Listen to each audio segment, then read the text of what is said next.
जम्मू के बख्शीनगर इलाके में आज एक तेज रफ्तार आती बस ने एक महिला को कुचल दिया।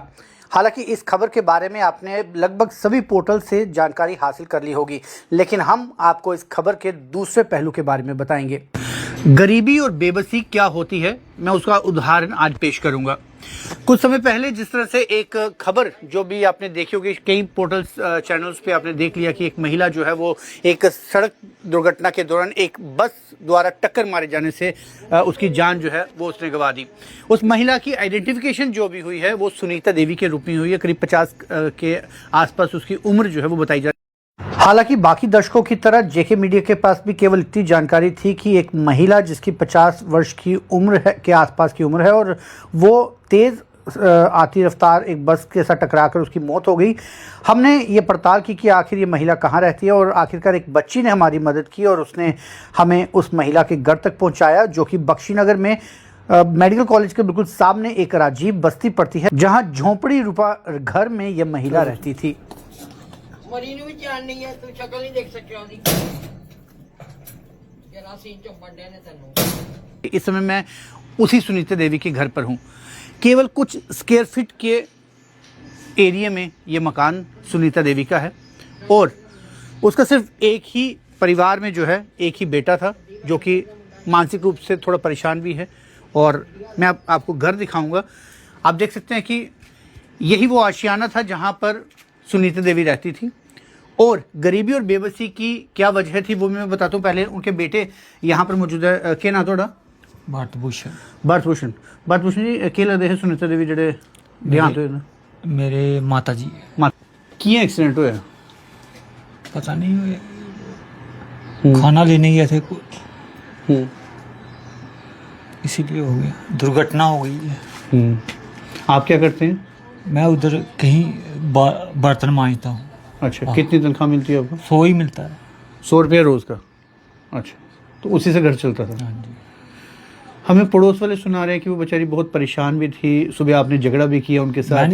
मैंने काम पे जाना था। हाँ। वो मैं चला गया काम पे। हाँ। वो चले गए बाहर। किस दुर्घटना ही हुई, कोई वो हुई नहीं, बात हुई। मैंने बोला अपना ध्यान रखो। एक दिन मैंने बात भी इनसे की थी। हाँ। रखना अपना ध्यान रखो, घर में रहो। हाँ। पैसा मिल जाएगा, घर में ही मिलेगा और कहाँ। तो मोहल्ले वाले आपसे बड़े गुस्सा है, वो कहते हैं मारपीट भी करते थे? इनको क्या है, इनको अपने घर से मतलब है। हाँ। हमारे घर से हमने तो अपना घर देखना ना। हाँ। इनका घर थोड़ी जाना हमने। वो परेशान रहती थी उस देवी? और नहीं, हमें क्या है, हमने इनको देखना था, मम्मी को। हाँ। इनको ही देना है पैसा। हाँ। मतलब वालों को क्या है। तो कहाँ गई थी आज? पता नहीं, ये गए होंगे इधर, लगी टक्कर। नहीं, कहाँ गई थी? उस लंगर लेने गई थी? और क्या, लंगर का छोड़ो भैया। दुखद बहुत है, क्योंकि इस समय ये भी विलाप में है। एक बेटे की माँ गई है, परिस्थिति जैसी भी हो, लेकिन माँ के जाने का गम क्या होता है वो फिलहाल इस युवक से बेहतर कोई नहीं जान सकता। लेकिन गरीबी और बेबसी जिस तरह से मैंने शुरुआत की थी वो सिर्फ इसीलिए था कि इस कुछ स्क्वायर फीट के एरिया के मकान में सुनीता देवी रहती थी और आस पड़ोस के लोगों के मुताबिक काफ़ी परेशान भी थी। हालांकि उनकी जो बाकी परिवारजन हैं वो काफ़ी अच्छे रसूखदार हैं, लेकिन खुद सुनीता देवी जो है उनकी ज़िंदगी जो है वो काफ़ी दयनीय थी। और जिस तरह से उनके बेटे ने भी बताया कि एक रेहड़ी पर जो है बर्तन साफ़ करने का काम ये करते थे और 100 रुपया प्रतिदिन के हिसाब से इनको जो इनकी कमाई जो है वो मिलती थी और 3000 रुपये के दर पर ही ये माँ अपने बेटे की उसी कमाई पर जो है वो अपना घर चला रही थी। जीवन चल रहा था, लेकिन आज कुछ खुद छिटपिट हुई होगी आपस में और उसी के तहत आज दोपहर को अक्सर जो मंदिर जो जीएमसी के बाहर एक लंगर की व्यवस्था रहती है उस लंगर में वो खाना लेने पहुंची, लेकिन जब वापस पहुंची तो शायद मानसिक तनाव और या कहीं बातें जो हैं वो अक्सर लोगों के दिलों में रहती है। तो जो पीछे से बस आ रही थी उसकी गति भी जो थी वो तेज़ थी। ये दोनों चीज़ें मिक्स मैच होते हुए एक दुर्घटना घटी और सुनीता देवी की जान चली गई। लेकिन मौजूदा समय में जो परिस्थिति ज़मीन पर है कि एक बेटे ने अपनी माँ खोई है और फिलहाल इनकी जो हालत है वो काफ़ी दयनीय है। ये स्थिति जो है वो आप तक पहुँचाना ज़रूरी था, क्योंकि अभी तक सुबह से जितनी खबरें चल पा रही वो सिर्फ इतनी थी कि एक महिला की जान गई है।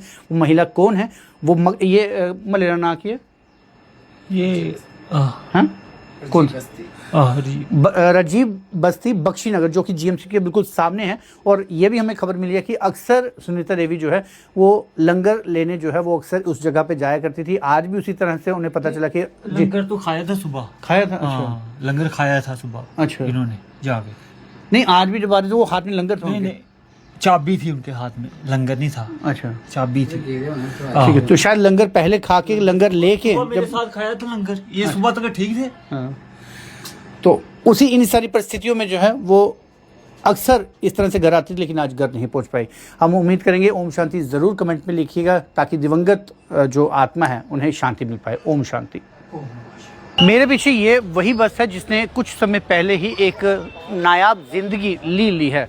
तेज़ रफ्तार से आती इस बस ने जो है एक महिला को टक्कर मारकर उसकी जान ले ली है। आपको बता दें, इस बस के पास यदि मैं करीब से आपको दिखाऊं कि ये देखिए, मेरी हाइट यदि 5, 6, 7 के आसपास है और यहाँ तक मेरी हाइट तक ही इस बस का जो है ये शीशा एंड होता है, लेकिन इससे लेकर यहाँ तक ये देखिए, ये फिल्म जो है ये पूरी चढ़ी हुई है। यानी यदि ये फिल्म नहीं होती तो शायद ड्राइवर को जो है वो उसके नीचे महिला जो जाती क्रॉसिंग पे है वो दिखाई देती, लेकिन यहाँ से लेके यहाँ तक करीब मेरी हाइट से लगा के चलिए 7 से 7.5 फुट तक जो है वो फिल्म लगाने की वजह से विजिबिलिटी जो है वो डाउन हो जाती है। उसके अलावा यदि हम ऊपर की बात करें तो ऊपर सरकार की गाइडलाइंस के मुताबिक ऊपर पट्टी ज़रूर होनी चाहिए, लेकिन क्या उसकी मियाद इतनी होनी चाहिए, ये ट्रैफिक रूल्स वायलेशन है या नहीं, ये देखना ज़रूरी है। लेकिन महत्वपूर्ण बात यह है कि नीचे जहाँ पर ये रब राज़ी तो सब राज़ी, ये लाइनें लिखने से क्या ये लाइनें नहीं होती तो क्या एक कीमती जान बच सकती थी।